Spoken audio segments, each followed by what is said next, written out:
آج کے واقعہ کی عنوان ہے مکی کی وجہ سے ایک آدمی جہنم میں چلا گیا۔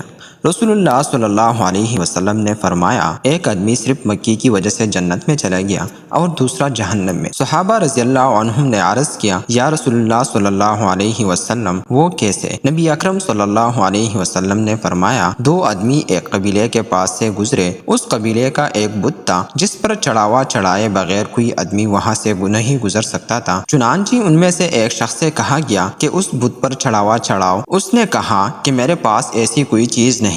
قبیلے کے لوگوں نے کہا، تمہیں چڑھاوا ضرور چڑھانا ہوگا، خواہ مکی ہی پکڑ کر چڑھاؤ۔ مسافر نے مکی پکڑی اور بت کی نظر کر دی۔ لوگوں نے اسے جانے دیا، چنانچہ وہ اس چڑھاوے کی وجہ سے جہنم میں چلا گیا۔ قبیلے کے لوگوں نے دوسرے آدمی سے کہا، تم بھی کوئی چیز بت کی نظر کرو۔ اس نے کہا، میں اللہ تعالیٰ عز و جل کے علاوہ کسی دوسرے کے نام کا چڑھاوا نہیں چڑھاؤں گا۔ لوگوں نے اسے قتل کر دیا اور وہ جنت میں چلا گیا۔ مزید اسلامی معلومات اور ویڈیو کے لیے ہمارے یوٹیوب اسلامک چینل کو سبسکرائب کریں۔ جزاکم اللہ خیرا۔